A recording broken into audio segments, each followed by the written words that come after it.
Good morning, Louise, Morning, Rob. and good morning to everybody watching this episode of God is Supernatural. If you are a long-term listener or viewer, you know that our key verse is 1 Corinthians 2:4. My message and my preaching were not with wise and persuasive words, but with a demonstration of the Spirit's power, so that your faith might not rest on human wisdom, but on God's power. That's the biblical template for being an effective witness. It's not our persuasion; it's God's demonstration. And gosh, we continue to see a lot of favour in that, don't we, Louise?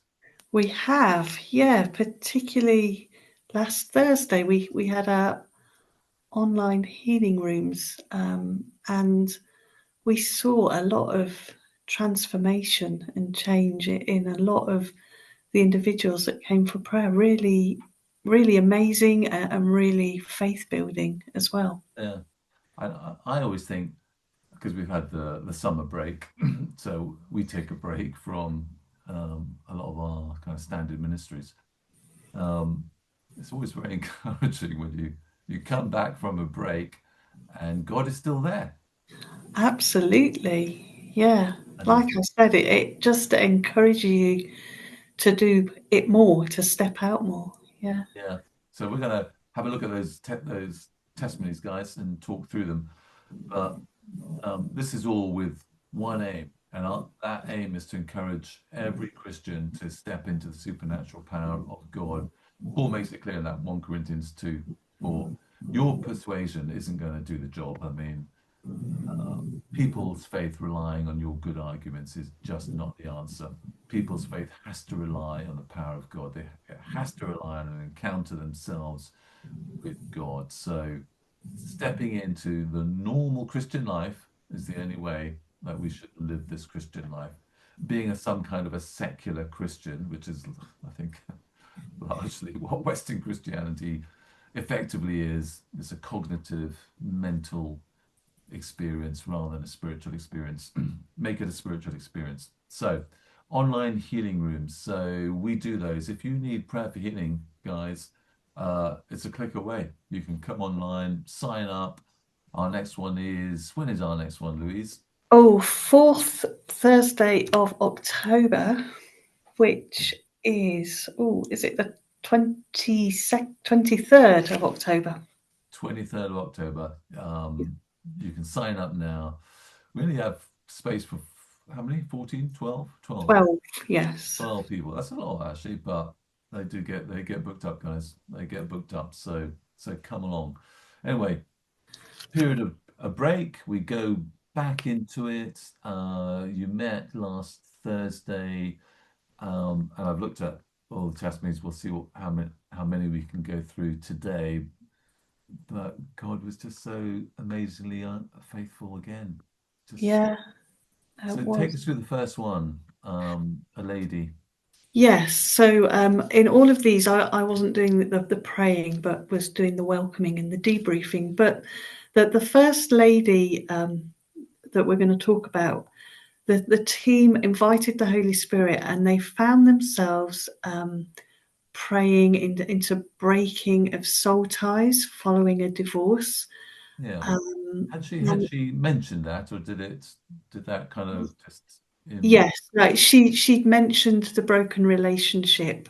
Yeah, I think at the beginning they'd invited the Holy Spirit and felt led to be breaking soul ties within that. yeah, So which they did. They took authority over that and they broke the soul ties. And she actually said after prayer that she felt differently inside, and she had palpitation as the team prayed, and she just felt peace and relaxed, which I had welcomed this lady, and she definitely wasn't chilled when I welcomed her. So yeah, there was yeah, some transformation there, absolutely. yeah. Um, and we want to kind amplify this point because it's absolutely crucial. Spiritual change is physically experienced, isn't it? Mm, yeah, You know, if somebody came in to our healing rooms looking down, depressed, and they left looking down and depressed. You don't have to be a rocket science to realize nothing has happened because nothing's changed. If they come in down, depressed, and they experience freedom and light, you tend to see it in their face, don't you? And in their demeanor, they look joyful, they look happy. So guys, if nothing's happened, there will be no change in the person. Yeah.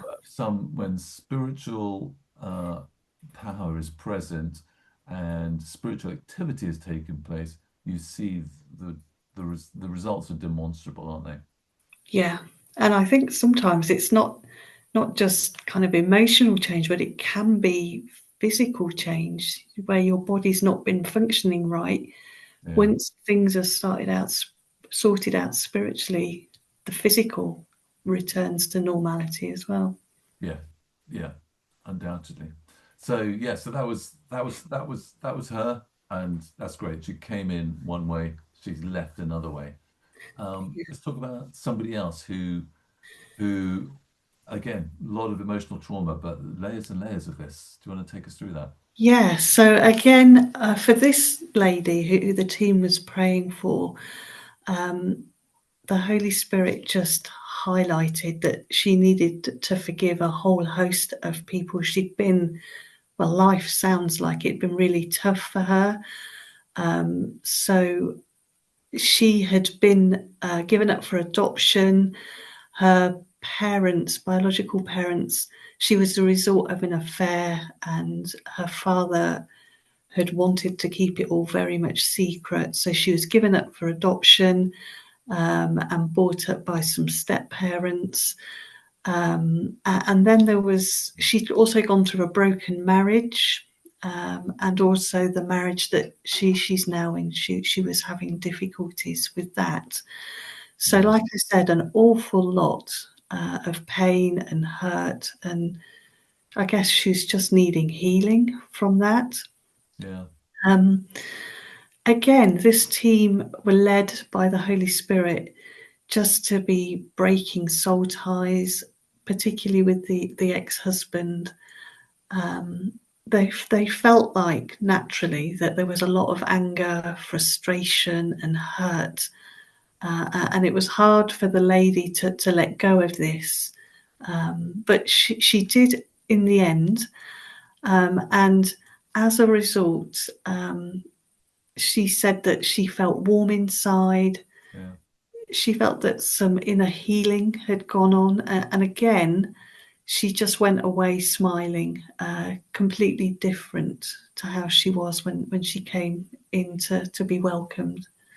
Yeah. Yeah. And that is by no means insignificant when you look at the layers of hurt No. and trauma, emotional trauma in this lady's life. Yeah. Yeah. Not wanted as a child. Yeah.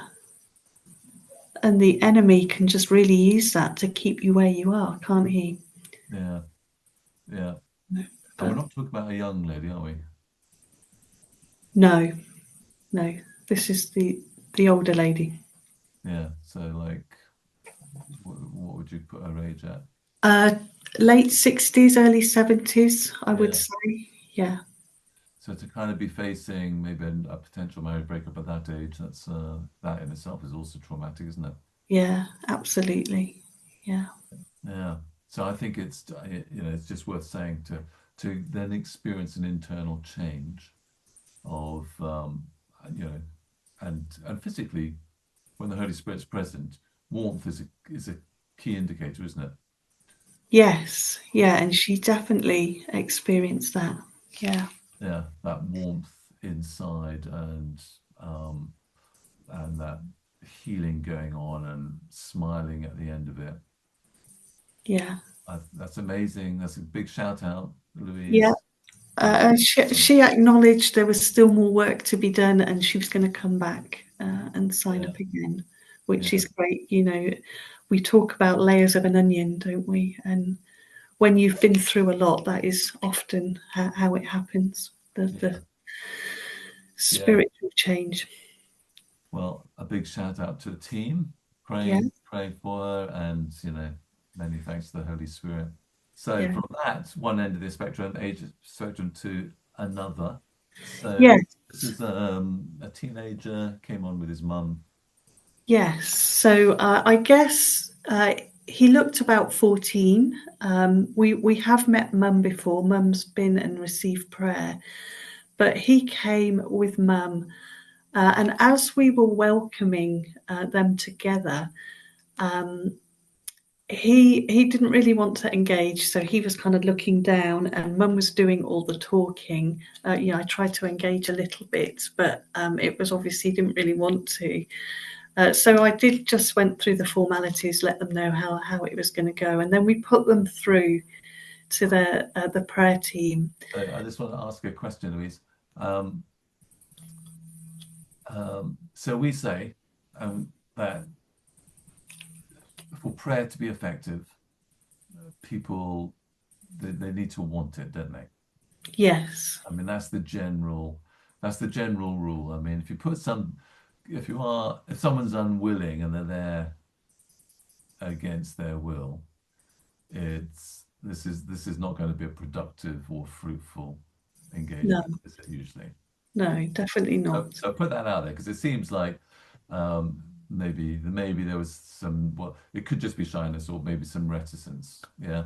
So that's a kind of backdrop. So okay, take us further. Yeah. And I think from what the team said on the night, he did, when he went through, he spoke very briefly and explained to them that he was wanting prayer for anxiety. It was affecting his life massively. But the team said that it was quite difficult because he only spoke briefly and he wasn't making eye contact. But they did invite the Holy Spirit and just spent some time just dwelling in the Holy Spirit's presence and letting him do his work. But I actually debriefed him at the end. So he comes into just a breakout room with myself. Mum was still there, but a completely different person. As soon as I saw him, he had a big smile on his face. And I just said, sorry. Wow, I said. Yes. I just said, how did it go? Expecting Mum to answer.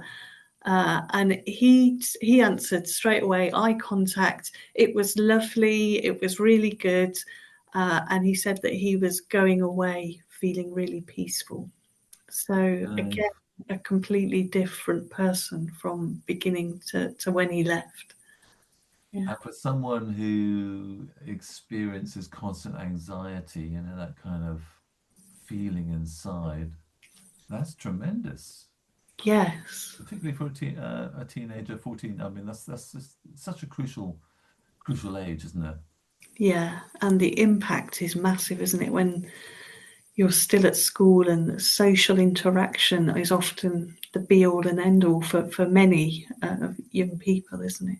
So, it is, and so we don't know what kind of social confidence might arise out of this, but any decrease or elimination of social anxiety has a disproportionately beneficial effect on everyone, but particularly at this age. Yeah. I think it's amazing, and really it sounded like, Louise, I don't know if you can throw any more light on this, but often we'll get some kind of insights and clues into maybe where the anxiety came in, and sometimes we invite the Holy Spirit to minister, and the Holy Spirit just does something quite sovereignly. We're not necessarily sure what it is, but the proof of the pudding is in the eating. This young man comes out feeling differently. It sounds like it was the latter.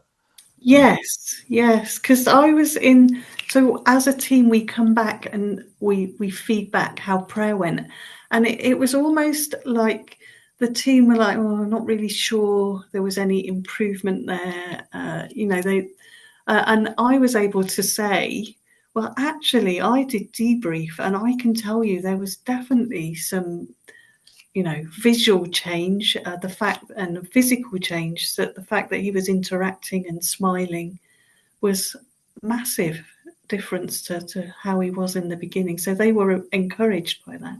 Night and day, I'd say. Night Yes. and day. Yes. Yeah. Yeah, no, marvelous, absolutely marvelous. Let's do one more. So, take us through this one. Lady comes asking for a word of direction and prayer for her general health. So there's a whole kind of, there seems to be a narrative here of insight, uh, warfare, and freedom. Yes. Yeah, that's a good summary. She said that she was feeling emotionally and spiritually flat, and she mentioned some health issues, and I think one of those was something to do with her digestive system. But the team had a short amount of time just before she came in, just to pray together, and one of them had a word of knowledge, quite odd word of knowledge. So there was shoulder pain and the smell of cigarettes. This was the word that a team member had. They didn't say anything to her. They held on to that. And after they'd been praying for a little while, after they'd invited the Holy Spirit to minister, she was told about this word of knowledge that a team member had had. Yeah, And she said that it reminded her of an argument that she'd had with someone who is a friend. yeah, She felt that the argument had been a trap of the enemy. The person that she argued with was just really angry with her, and she said that she'd felt she'd carried that anger for quite a long time. yeah, So they prayed into this, and again inviting the Holy Spirit. And while that was going on, they just asked her how she was feeling. And she said that she felt something dark and angry was fighting the prayer team. And there was just a sense that an opening had been given to anger in her life, and it had actually taken a hold of her. So they took her through the process of just repenting of that and just rebuking. And they closed doors where doors to anger had been opened in her life. And then after they'd done that, they asked her how she was feeling. And she said that she felt light and peaceful. Again, there was real change there. They also prayed for physical healing for her digestive system, but that was something that she wouldn't know about immediately. But emotionally, initially, there was definitely some change, just to go from feeling flat and then just feeling light and peaceful was pretty amazing, really. yeah, yeah, it was. And having that word of knowledge just kind of break through, Mm. and reveal a potential route. And there's no doubt that things like um, hidden anger that you just carry with you, Mm. it could be a real source of digestive problems and other problems that we carry in our body. Yeah. Yeah, so we await to hear any further information on that. Um, Tremendous, Louise. You must have been, as the person who oversees the online healing rooms, you must have been delighted with the return to work. It was good. It's been a difficult week. I was feeling very tired, but by the end of the night, I was feeling energized, and I didn't get to sleep till quite late that night. It was just really exciting to be part of that. Yeah. I know we can all be kind of wired up, can't we? Yeah, which is absolutely wonderful. I say, guys, I hope you are encouraged because you should be. Our God is a miraculous God. If you're wanting some more formal training on ministering in the power of the Holy Spirit and ministering like Jesus, why not sign up for our Kingdom First? So we have year one starting on October the 7th. Come and join us. Go to networkvineyard.church.